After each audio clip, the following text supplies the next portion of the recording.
Hey, what's up to everybody out there in the YouTube world? This is the first edition of something new that I'm bringing to my channel, which is podcasting. And the name of this is Podcasting is Ruff. I'm gonna try to put it somewhere. You'll work with me. This is the first one. This is also the area I will be doing the podcast in. Um, Soon to be changed up everything behind me, so let's not worry too much about that. So podcasting is rough. We're gonna be talking about everything, from sports, which is something that I love, and that's gonna be the main focus today. um, we're gonna talk about life. I'm gonna try to get in touch with everything, first of all, that's about me. And as I bring more folks onto the show, as far as the podcasting, we'll talk about more things, what's going on with other folks. And as I said today, our main agenda for today is just sports. Sports is one of them things that I love. I got a computer right here also that I'm trying to keep up with everything. So, we're going to try to go in real time with a lot of these subjects. So if the videos come out a couple days after certain incidents, I'm sorry for that. I'm trying to keep it, together. As the days go, I post the videos.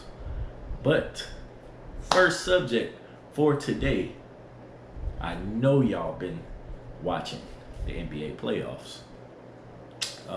Unfortunately, one of my favorite players, LeBron, got kicked out a couple of days ago.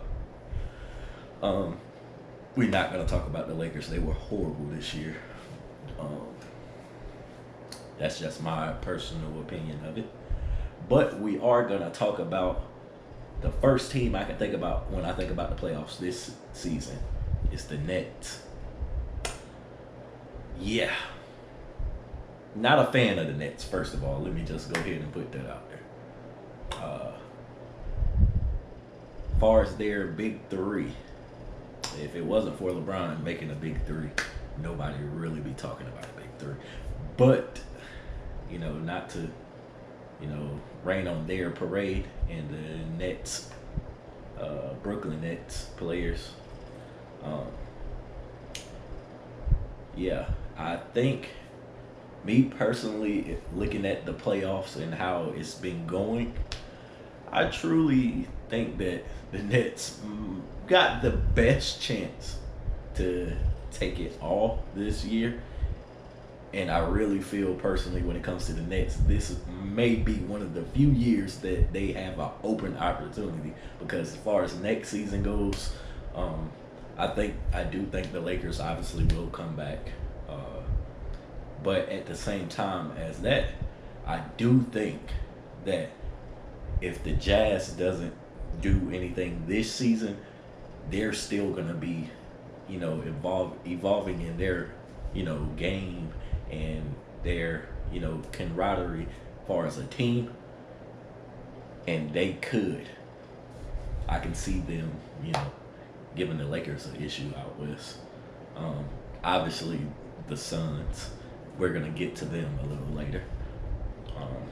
But yeah, as far as the Brooklyn Nets, I really don't have a lot to say about them because they have three superstars.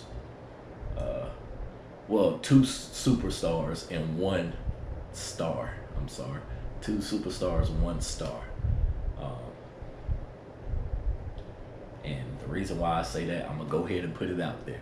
Kevin Durant, superstar. James Harden, superstar. Kyrie Irving, star. To me, the reason why I say that, and that's the order of that team, is because Kevin Durant, obviously the talent, he can score, he can shoot, he can offensively, boy, can't be stopped. James Harden, exact same situation. Kyrie has that tendency also, but Kyrie is more of a dependent every time we seen Kyrie pretty much try to run a team on his own, they haven't been that great.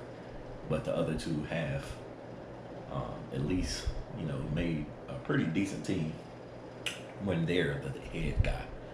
Kyrie had LeBron for his championship.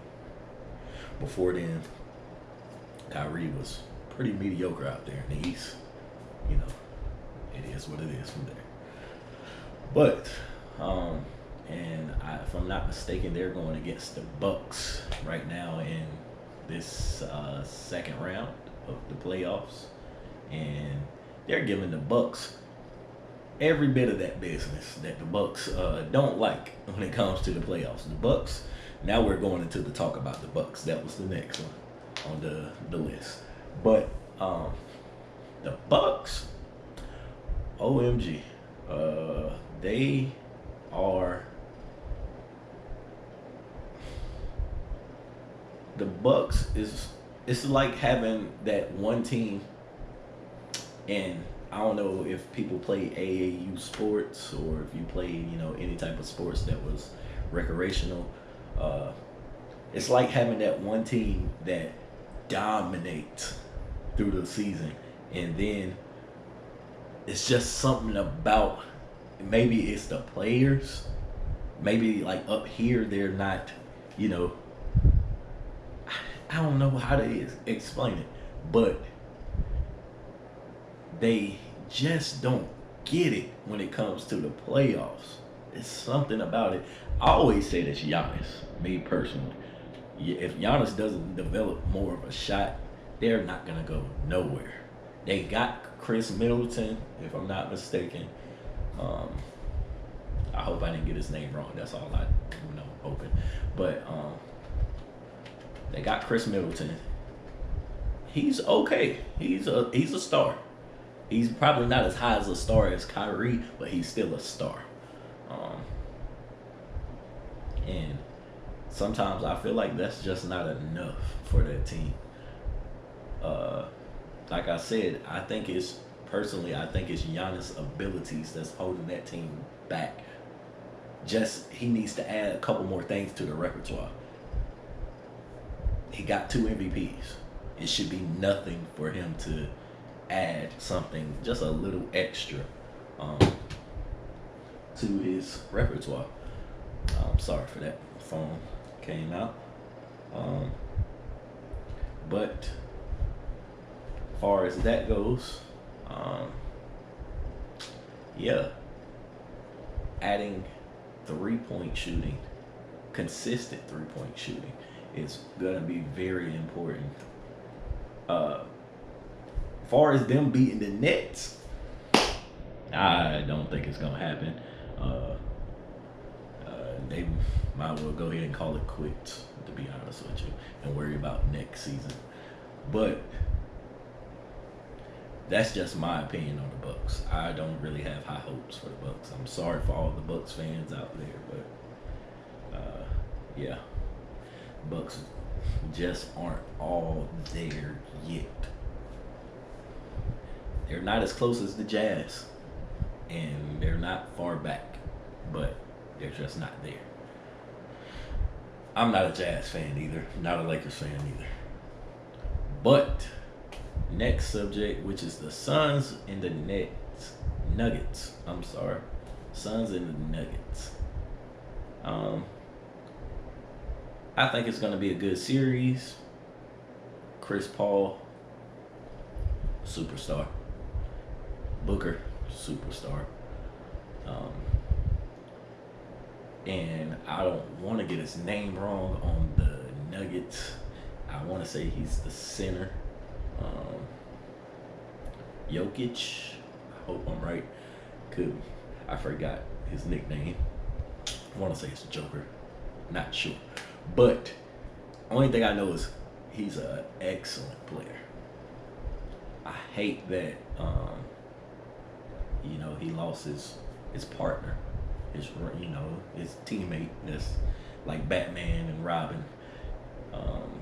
Obviously, if he had his teammate, I feel like this series would be a little more leaning towards them. But as of right now, after seeing how the Suns went against the Lakers, uh, this is gonna be one. Like I feel like that's gonna be a good series.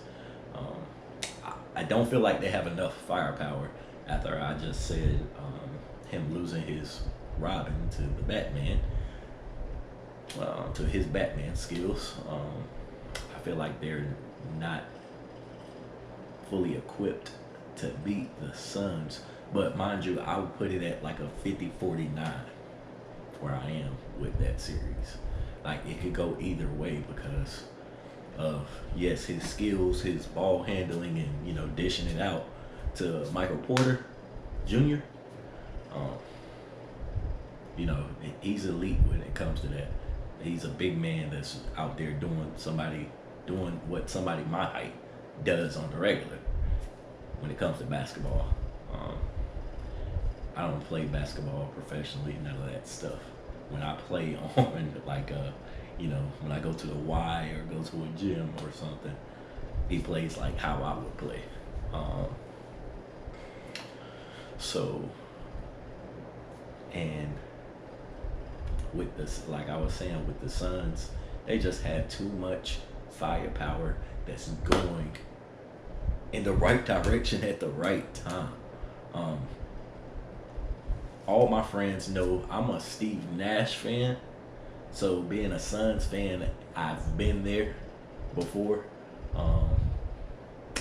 That was Steve Nash, Maurice Stoudemire. Oh, that was beautiful times back when I used to play NBA Live, and they used to be my team to go to. And I told you to have Steve Nash, so I'm using them all the time. But I'm happy to see that the Suns, are back. I guess I would say coming back, but I think they arrived and they showed last year in the bubble. After going undefeated in the bubble, I remember hearing that all the time. Yeah. So, as far as the wrap up with this portion of the podcast is the Nets look like they're gonna probably take it this year, as far as the championship. Still don't like them. 2, the Bucks. They are who we thought they were. 3, the Suns and the Nuggets is gonna be a close series, and I hope Chris Paul and Devin Booker take it. That's just my opinion on it. So, next things next, which is the next big news that we heard in the last couple of days, which is the trade of Julio Jones from the Falcons to the Titans. Once again, I'm gonna give you my history of teams I like and why and where I stand at today with that. Okay, so pretty much everybody I know, huge Michael Vick fans. Still to this day, Michael Vick will be my number 2 favorite player of all time. My number 1 is Tom Brady. When he was with the Pats, I still like him when he's, with the Bucks now. It is what it is. Tom Brady is always going to be Tom Brady. Bill Belichick, still one of my favorite coaches in the world. But we're here talking about Julio. Wish he would have went to the Patriots. First of all, we need some help out there with Cam. But another day, another talk. So, like I was saying, Michael Vick, when he was playing, by far my favorite player. Loved the Falcons at that time. He had some, legal situations go on. Had to leave. And, yeah, once he left, I left. Point blank, period. So, now, fast forwarding all the way until Matt Ryan and Julio Jones. Julio Jones, one of the best wide receivers I ever got to watch. I'm in my later 20s, 28, and and I've seen Megatron, Julio, who else? I seen like the very end of Randy Moss, and it smushed everybody else in between. So I've seen some good wide receivers play football. Julio is definitely one of those best I ever seen. Definitely, probably in my top 5 for sure. But at his later age right now, still one of the most dominant wide receivers in the game. Don't understand why the Falcons will let him go for so little of what they get in return. And then they also gave away a pick too. I don't even care that it's like a late pick or whatever, but I mean, late picks also could have the possibility of being some of the greats. We got plenty of history of that in the league. But I think what it does for the Falcons, it did the complete opposite for the Titans. So the Falcons, I don't know if it made them worse or it made them better. Personally, I don't care because I don't care about the team no more after the Michael Vick situation. But yeah, I don't really see them going up or down. But as far as the Titans go, it's gonna make their offense lethal. They're gonna have pass options. Their plays for their pass options is gonna be ridiculous. They got the number one issue that everybody's gonna worry about when it comes to the Titans is what that big boy that's about my size. He's taller than me. I'm talking about weight wise, about my size. In the backfield, Derrick Henry. He is no joke. Wouldn't want to see him in college football, but when he was playing college football, I think we were probably around the exact same time ish, maybe. But so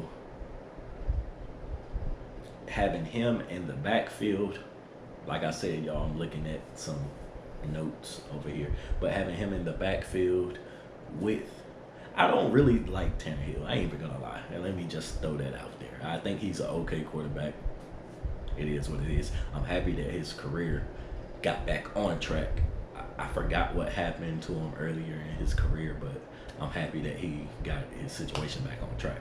But now he has Julio, Henry, and I want to say it's Brown that stayed because I think Corey Davis left, and I think it was the tight end, maybe, if I'm not mistaken. I'm sorry if he was a wide receiver. I'm sorry out there. But I know Corey was a wide receiver. I'm talking about the other person, just in case. But yeah, so I feel like that's gonna be a team to watch for sure. They've been a team to watch the last couple of years. So if they get it right and everything clicks, right moment, Julio can come in there, learn everything, get everything down, gel with everybody, and he's older, so I'm pretty sure he'll be able to understand how to do that easier than someone that's, like 25, 24. Definitely if they're 23 or 22. So I think they got a chance this year. I'm still a believer in my Patriots. So Cam, go do your thing out there this season.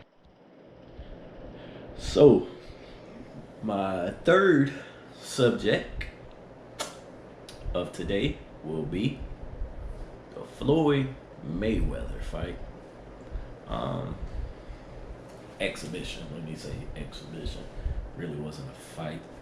It was like me going against a 10-year-old or anybody that's just less superior than me at a subject that I'm great at.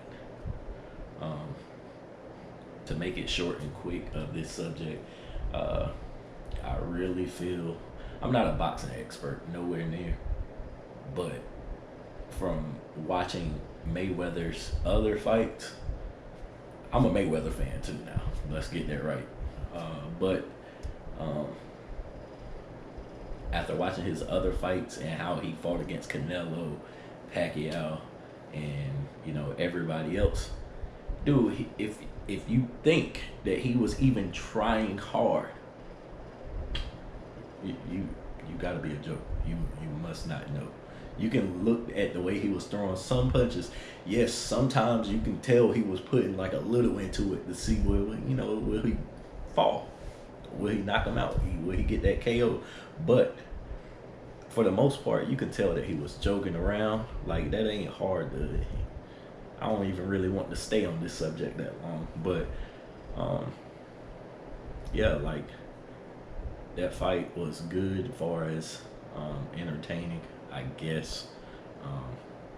He made money, which is a great part. I heard him in his interview saying that legacies don't feed family.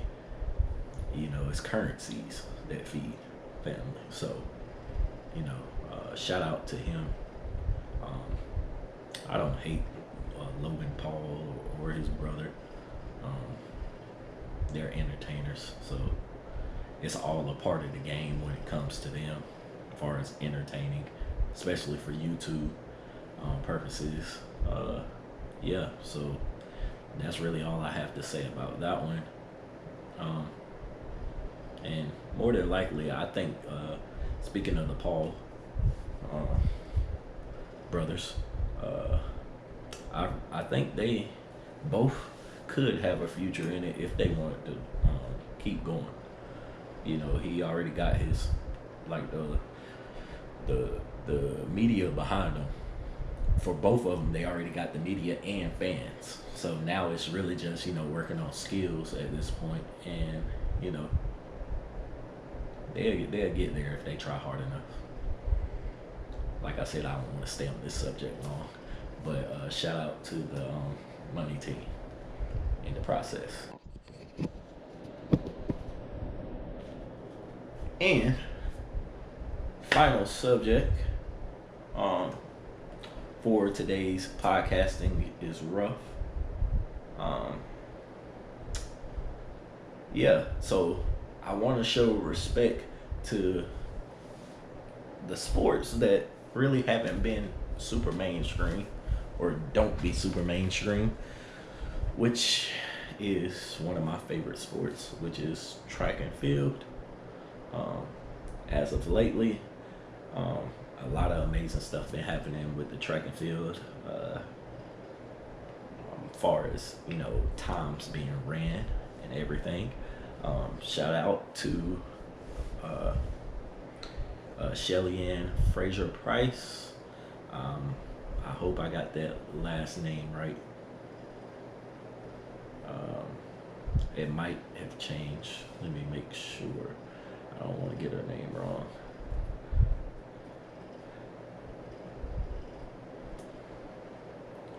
Okay, cool. I got it right. So shout out to Shelly Ann Fraser Price. Like, I've been watching for years, watching you run for years, and track and field pretty much started for me in my early teens, and Usain Bolt, Safa Powell, Veronica Campbell, I think that's her name. Oh, let me make sure. I don't want to get hers wrong either. Oh man. But you know what? Just know all of the Jamaican runners. So let me just leave it at that. All of the Jamaican runners are really good. Johan Blake, also another shout out to him. I'm trying to think of everybody. But let me go to the USA side. Shout out to her for running that amazing 100-meter dash the other day. Can't give you the date, I forgot. Just go look it up. She did really good. I think it's the second fastest time in history for a woman. But far as the guys go, all the guys really been competing this year. I'm happy to see Marvin Bracey's back, getting back to where he was years ago. I want to say it's Terrence Bermel. If I'm wrong, I'm sorry, but he just recently ran like a 9.77 that puts him in the top 10 fastest time ever. If I'm not mistaken, y'all can go check me on that. But yeah, they've been really doing their thing this year as far as the track goes, and really want to give a special shout out to the A&T North Carolina. North Carolina A&T's 4x4 team. Yeah, y'all boys know y'all good, y'all fast, all the rest of that stuff. Y'all came in with like a 2:59 time in the 4x4 regionals, if I'm not mistaken, the East regionals, and yeah, like bring that home for North Carolina and the HBCUs, especially the Aggies. So, as I've been saying, I want to show respect to other sports, and also a big shout out to Simone Biles. You know who I'm talking about. I don't want to get her name wrong. Okay, cool. Like I said, Simone Biles. Huge shout out to you. You are the GOAT. Don't let nobody ever tell you any different. You're doing your thing out there. Keep flipping, keep winning, keep doing all the flips and floor exercises. You got me into the sport. You and Gabby Douglas, y'all got me watching it, and yeah, y'all showing that we not only dominate on the basketball court, football field, the track, or whatever the case might be. We can dominate not only in those sports, we can dominate in the books out here, and we can definitely dominate in any other sport if we wanted to. So shout out to you, and all great wishes. Hopefully everything that you want to happen as far as the next couple championships come your way. But I would like to say that is going to be a wrap for today when it comes to this Podcasting Gets Rough channel. This is just episode 1, man. I promise you, I'm going to try to be more consistent with these podcasts. I also got some more videos to drop on this channel, which is the main channel, which is Life is Rough in general. Just Life is Rough, not the in general, but Life is Rough. But yeah, so if you could please like, comment, and subscribe to the channel. Yeah, see you some other time.